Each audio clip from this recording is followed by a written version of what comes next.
Now, I would like to speak again about denuclearization.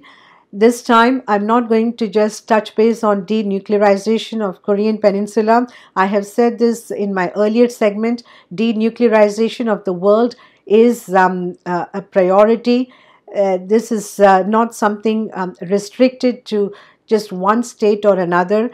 Nuclear threat is an existential threat to humanity, to the world at large.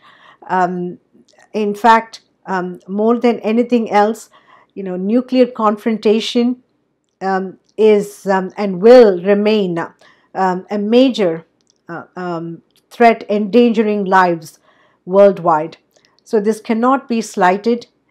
Um, there cannot be any um, uh, indifference in terms of uh, um, taking this nuclear issue or nuclear matter seriously.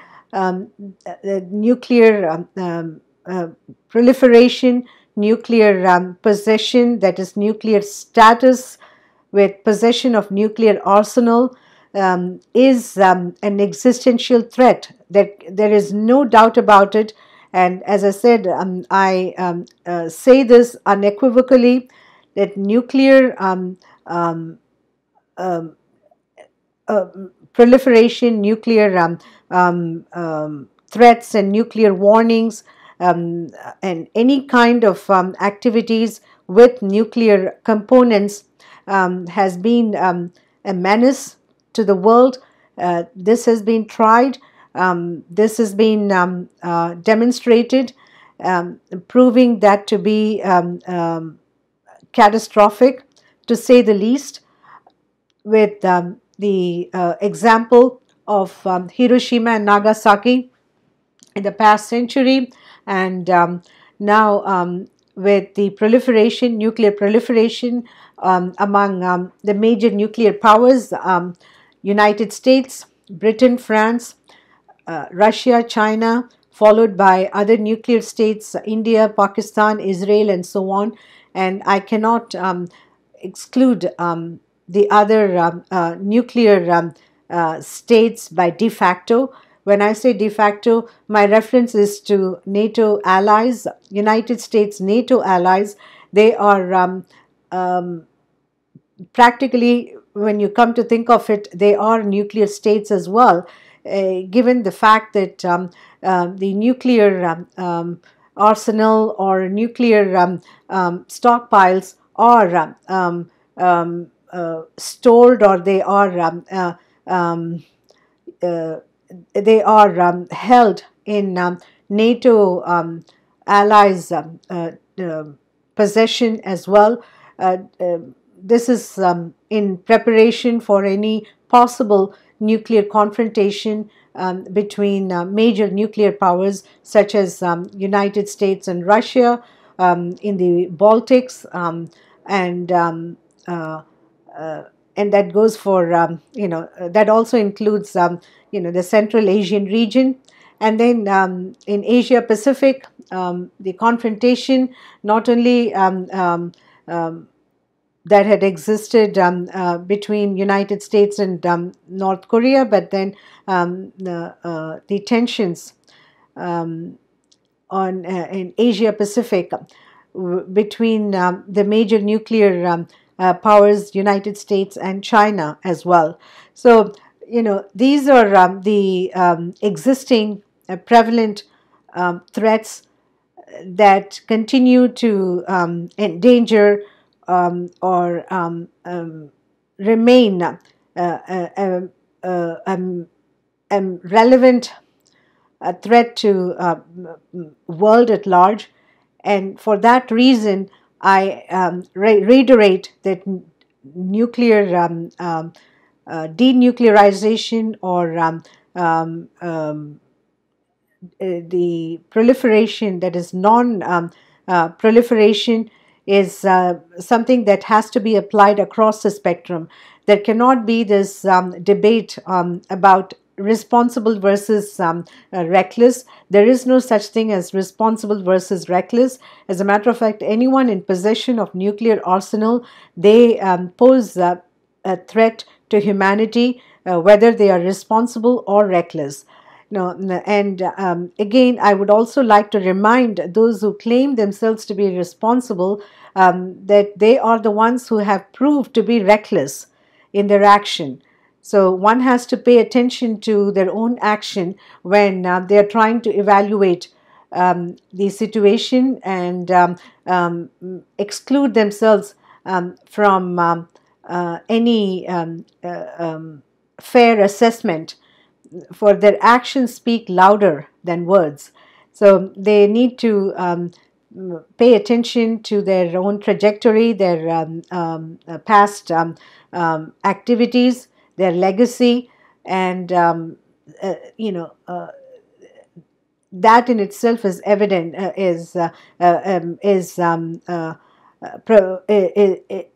certainly confirm their whether their status has been one that could be categorized as responsible or recklessness.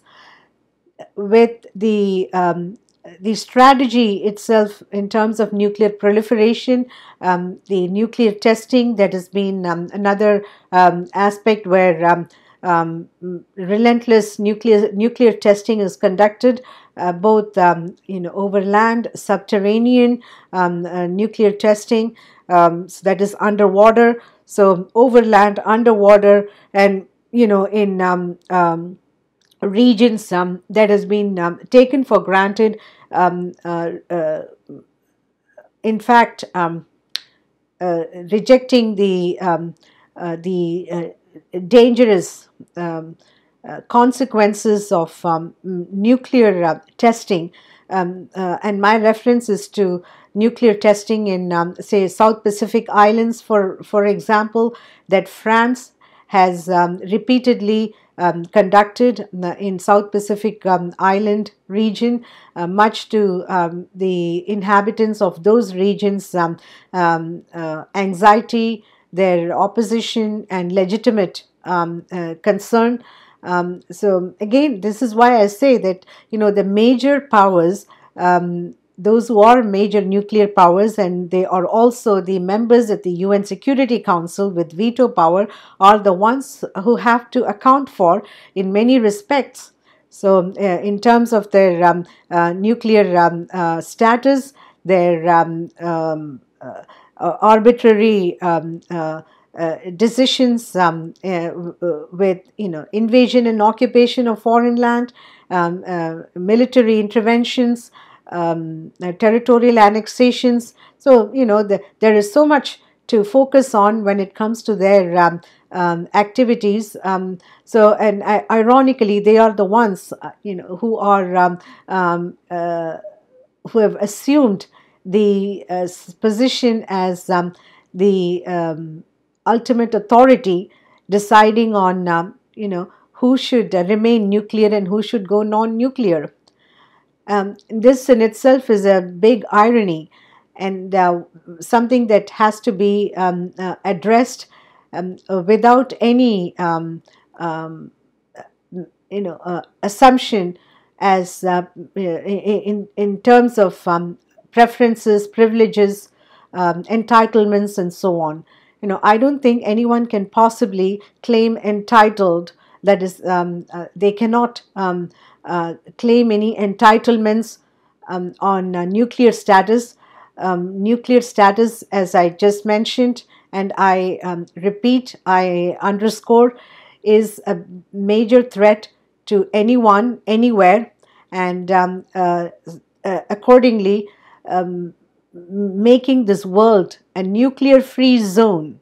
Again, making this world a nuclear-free zone is a priority, is major responsibility of the governments, the leaders, and as a matter of fact, every citizen in the world.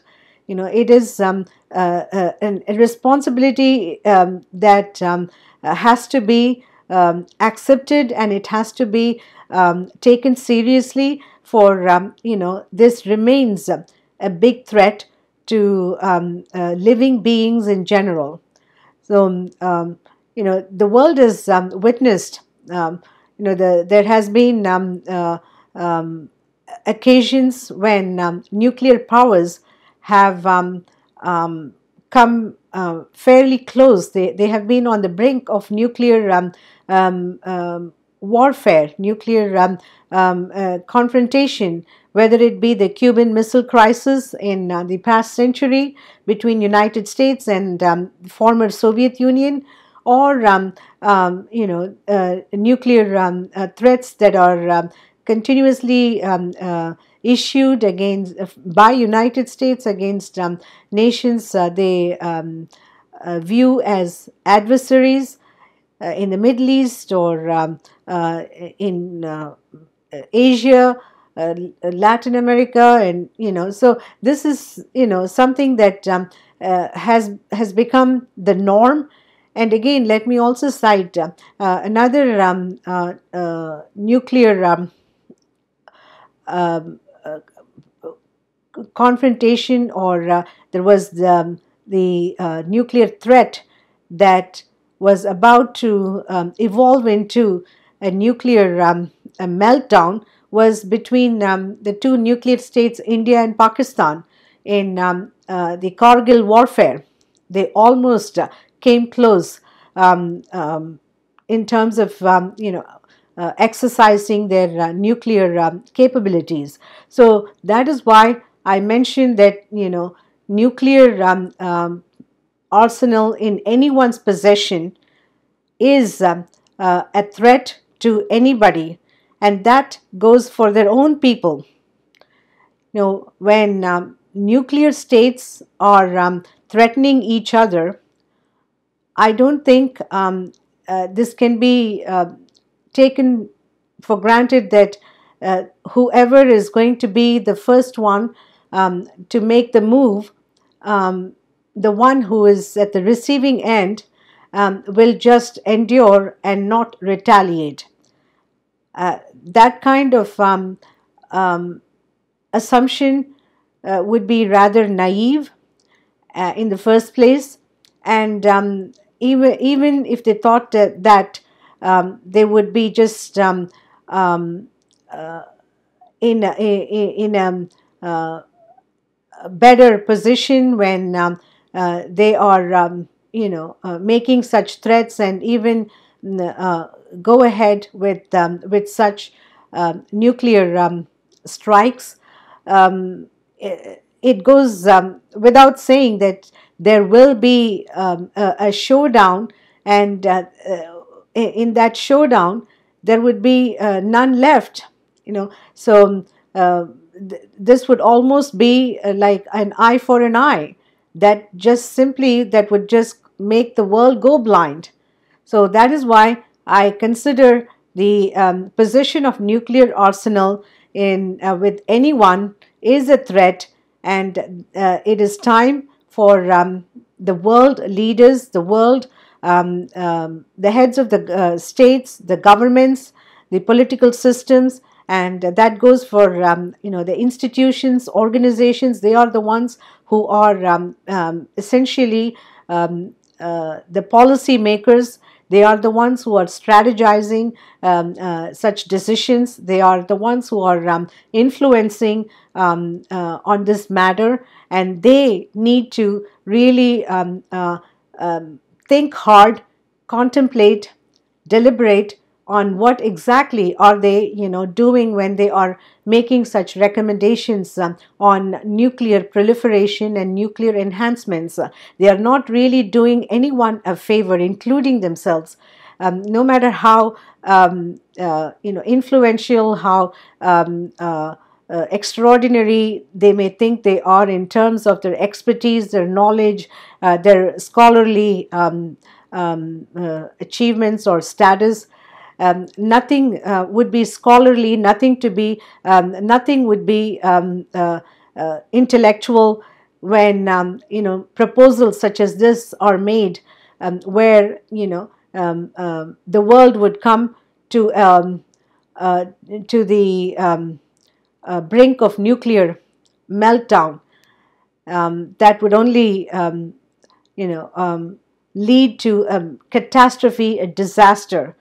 And this is not something that anyone in the right mind would hope for and expect to happen.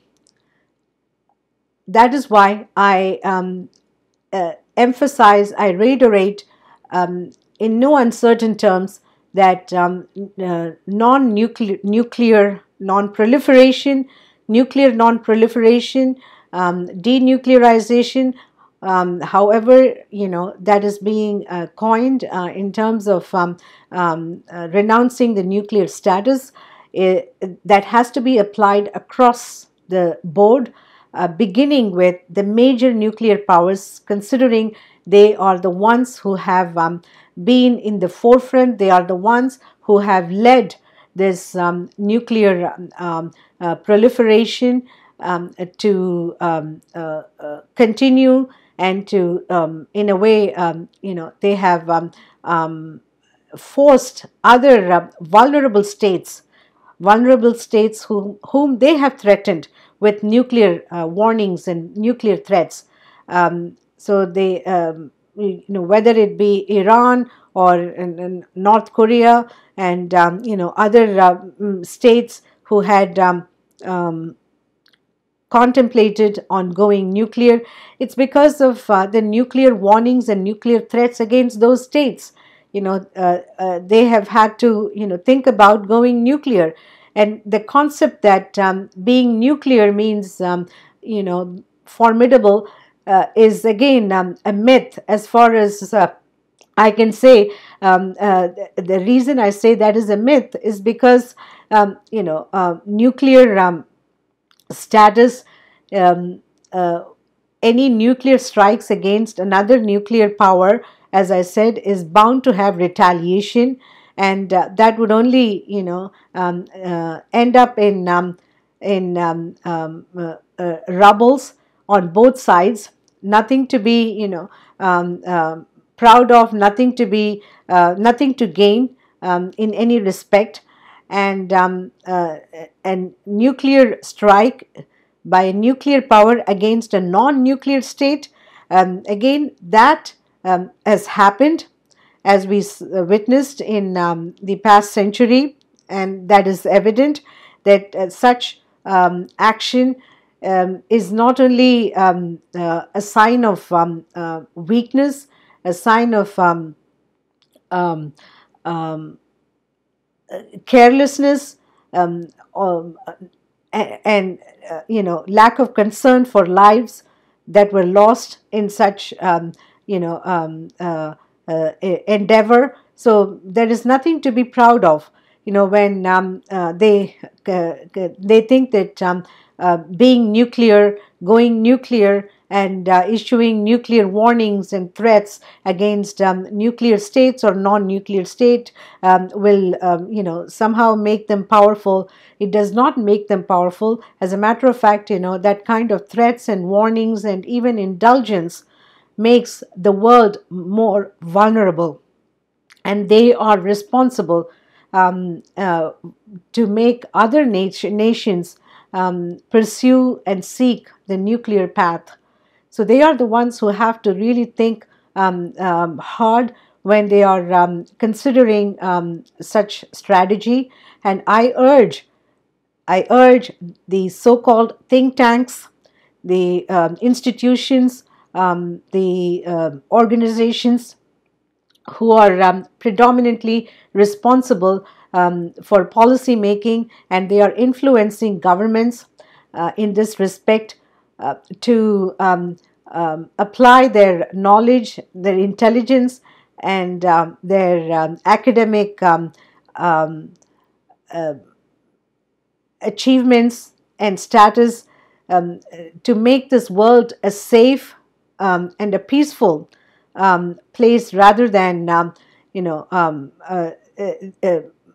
leading the world towards catastrophe and a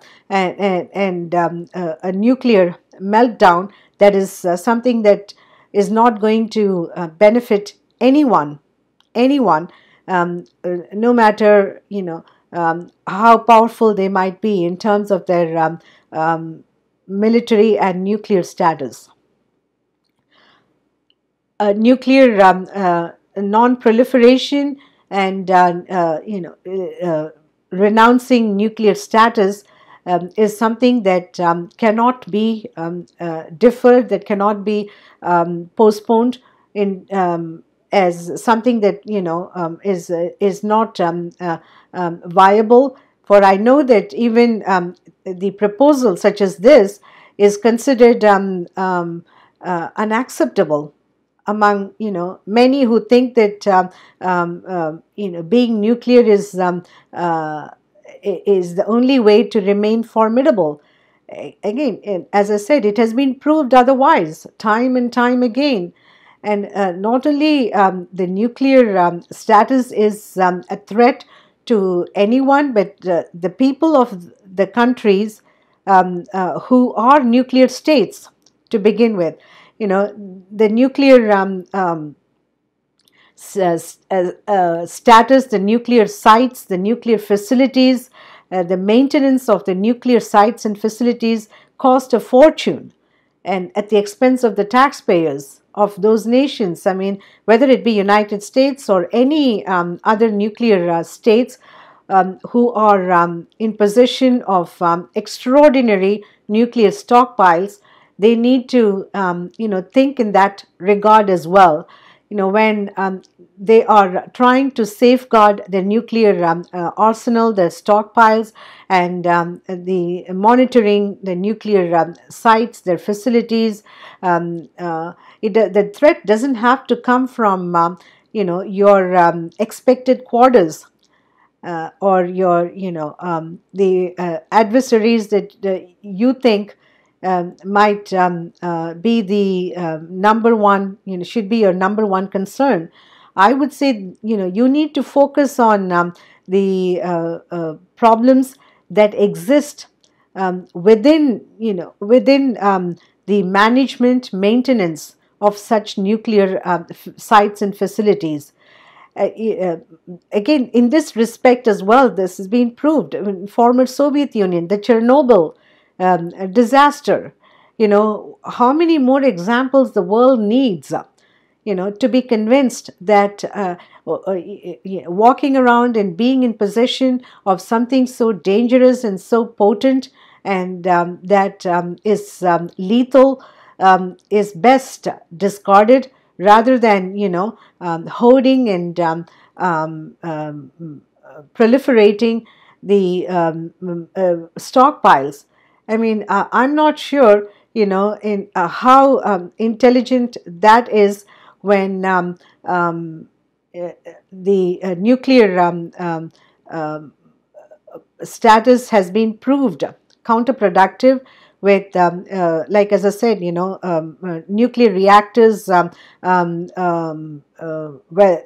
Chernobyl disasters, or there has been more nuclear accidents that has happened, that has claimed lives. These are all something that has to be considered, and that has to be taken into account, and there has to be an objective review and assessment of the situation when anyone is cheering and recommending nuclear enhancement, nuclear proliferation, and to increase their nuclear capabilities and so on.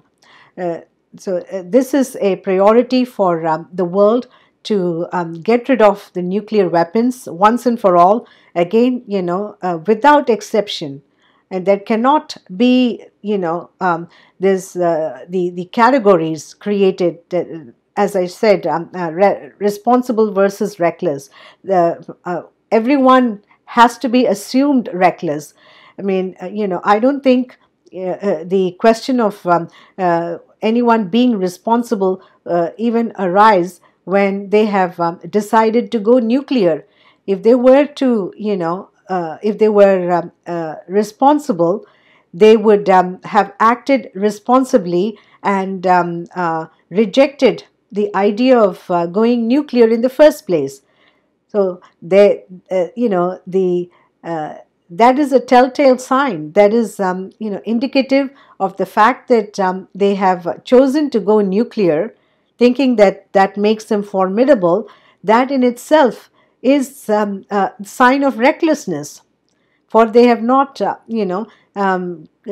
considered about the consequences. And so that is why I feel strongly about the world um, uh, subject to nuclear threats and nuclear proliferation, nuclear enhancement is is something that is persisted, that persists, and it's prevalent among the major nuclear powers. Again, there has been no um, moratorium either in terms of reducing their stockpiles, in terms of containing their nuclear activities. Even the START treaty between United States and Russia has stalled with the deteriorating relations between the two nations, with all these events that has happened in the last few years.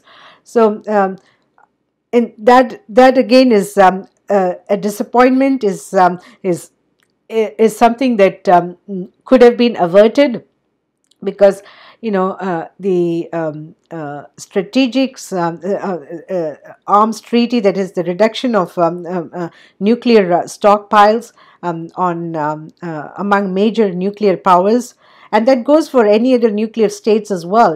Every one of them have to now start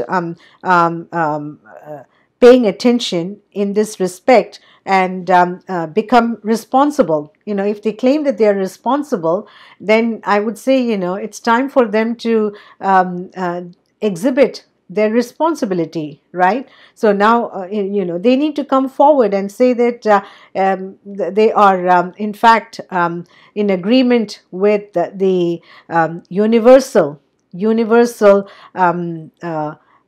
concept and acceptance that the world has to be a nuclear free zone. So that means no nation can possibly